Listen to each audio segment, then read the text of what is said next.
Hello and welcome students, Gyanjyoti coaching সেন্টারের পক্ষ থেকে তোমাদের সকলকে আরো একবার স্বাগত।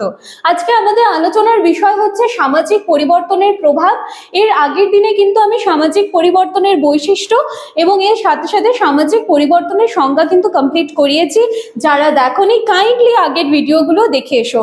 আজকের ক্লাস বা আলোচনার বিষয় শুরু করার আগে বলে নিতে চাই, তোমরা যারা জ্ঞানজ্যোতি কোচিং সেন্টারের সাথে যোগাযোগ করতে চাইছো তার জন্য তোমাদের সকলকে আরো একবার ওয়েলকাম। নতুন বছরের অনেক শুভেচ্ছা তোমাদের সকলকে।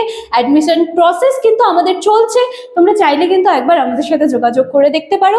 বোর্ডের কর্নারে দেওয়া যেই দুটি নাম্বার রয়েছে সেই নাম্বার দুটি হলো জ্ঞানজ্যোতি কোচিং সেন্টারের অফিসিয়াল হেল্পলাইন নাম্বার।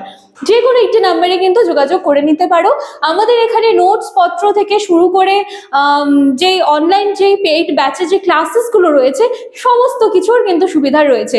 সেজন্য কোনো রকম কনফিউশন বা ডাউট কিন্তু জ্ঞানজ্যোতি কোচিং সেন্টার রাখে না। তো চলো আর এক্সট্রা কথা না বাড়িয়ে আমি আলোচনার বিষয় শুরু করছি।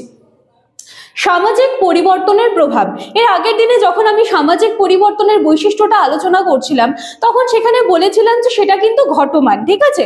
মানে ধরো যে কোনো সমাজে হঠাৎ করে হচ্ছে বা মানে পরিবর্তনটা এসেছে এবং সেটা খুব ধীর গতিতে চলছে, বা মনে করো কোনো সমাজে পরিবর্তনটা এসেছে এবং সেটা মানে খুব গতিশীলতার সাথে সেটা এসেছে। তো এই যে যখন কোনো একটা চেঞ্জ হয় একটা সমাজে, তো সেটার অবশ্যই একটা কিন্তু নেগেটিভ দিক থাকে এবং একটা কিন্তু পজিটিভ দিক থাকে।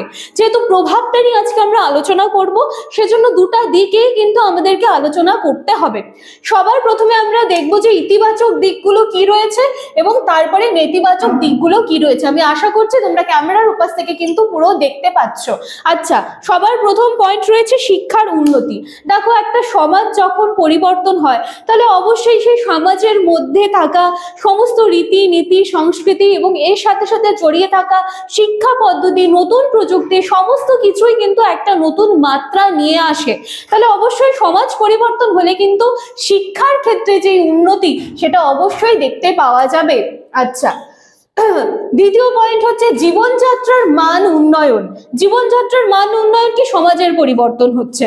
এবার যখন একটা সমাজের পরিবর্তন হয় তার সাথে জুড়ে থাকা সমস্ত দিক, ঠিক আছে, মানুষের প্রত্যেক দিনের যে লাইফস্টাইল সেখানে কিছু পরিবর্তন হচ্ছে, মানুষের রীতিনীতি সংস্কৃতি তার মূল্যবোধ সমস্ত কিছুতেই কিন্তু একটা পরিবর্তনের ছোঁয়া দেখতে পাই। তো এই সমস্তটাই কিন্তু জীবনযাত্রার মান উন্নয়নের ক্ষেত্রে একটা গুরুত্বপূর্ণ কিন্তু ভূমিকা রাখে। আচ্ছা দেখো, নারীর ক্ষমতায়ন তার মানে কি, আগেকার দিনের সমাজে কিন্তু আমরা দেখেছিলাম যে নারীদের অবস্থানটা কোথায় ছিল এবং এখন আমরা দেখতে পাই যে নারীদের অবস্থাটা কোন জায়গায় দাঁড়িয়েছে। তার মানে এখন কিন্তু এই যে নারী, ঠিক আছে, যেটা উইমেন এম্পাওয়ারমেন্ট বলা হয়, নারীদেরকে কিন্তু সর্বাগ্রে এখন রাখা হয়। তাহলে দেখো, সমাজের পরিবর্তনটা হলো বলেই তো নারীর ক্ষমতায়নটা হলো, তাহলে অবশ্যই এটা একটা গুরুত্বপূর্ণ ভূমিকা রাখে। এরপরে হচ্ছে সমাজ যত আমাদের উন্নত হবে প্রতিটা বিষয় সম্পর্কে কিন্তু আমাদের সচেতনতা ততটাই বাড়বে। সেটা মনে করো যে স্বাস্থ্যের দিকে, যেটা হয়ে গেল সংস্কৃতির দিকে, সেটা হয়ে গেল প্রযুক্তির দিকে, সেটা হয়ে গেল পরিবেশ রক্ষার দিকে, সমস্ত দিকেই কিন্তু আমাদের সচেতনতা কিন্তু বৃদ্ধি পাবে। তাহলে এই কটা কিন্তু আমি ইতিবাচক প্রভাবগুলো আলোচনা করলাম।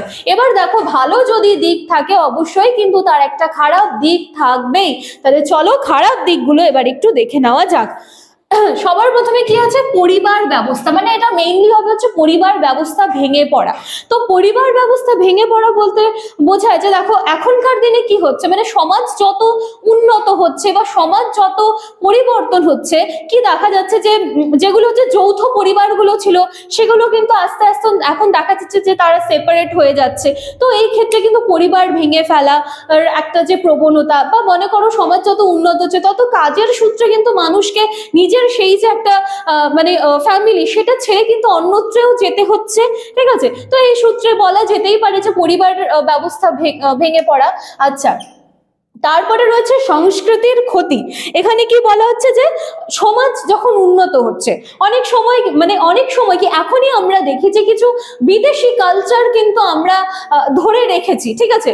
তো এই ক্ষেত্রে কি হচ্ছে, আমাদের যে ঐতিহ্য বা আমাদের যে সংস্কৃতি সেইগুলো কোথাও না কোথাও কিন্তু হারিয়ে যেতে বসেছে এবং আমরা দেখছি যে আমরা বিদেশিদের যে কালচার সেগুলোই কিন্তু অনেক ক্ষেত্রে দেখেছি আষ্টে পৃষ্ঠে কিন্তু জড়িয়ে ধরে আছি। তো অবশ্যই সামাজিক পরিবর্তন হওয়ার ফলে কিন্তু এই যে সংস্কৃতি হচ্ছেনি আমাদের, সেটার ক্ষতি কিন্তু হচ্ছে।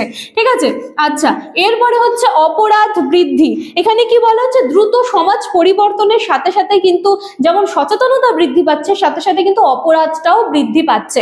আমরা কিন্তু কখনোই বলতে পারবো না যে আমাদের সমাজে সচেতনতা বাড়াচ্ছি তার মানে আমাদের সমাজে কখনো আমরা মাদকগ্রস্ত, ড্রাগসে আসক্ত এই রকম কিন্তু মানুষ আমরা যে পাবো না, সেটা কিন্তু কখনোই বলতে পারি না। যখন একদিকে সচেতনতা বাড়ছে, অপরদিকে কিন্তু পাল্লা দিয়ে অপরাধ প্রবণতা ভীষণ বাড়ছে কিন্তু। ঠিক আছে, আচ্ছা এরপরে পরবর্তী পয়েন্ট হচ্ছে মানসিক চাপ। তো পরিবর্তনের সাথে সাথে মানিয়ে চলতে হবে মানুষকে, এবং এই যে মানিয়ে চলা, এই যে একটা পরিবর্তন হচ্ছে, তো সেই ক্ষেত্রে অবশ্যই যে মানসিক চাপ সেটা অবশ্যই কাজ করবে। তাহলে এই জায়গাগুলো হচ্ছে তোমাদের নেগেটিভ দিক, এবং এর আগে আমি ইতিবাচক দিকগুলো আলোচনা করলাম। তো চলো, আজকের ক্লাস বা আলোচনার বিষয় আমার এতখানিই ছিল। আশা করছি আজকের ক্লাস তোমাদের ভালো লাগবে। ভালো লাগলে লাইক, কমেন্ট, শেয়ার, সাবস্ক্রাইবের আশা রাখলাম। নতুন বছর সবার খুব ভালো কাটুক। দেখা হচ্ছে পরবর্তী দিনে নতুন টপিক নিয়ে। Thank you.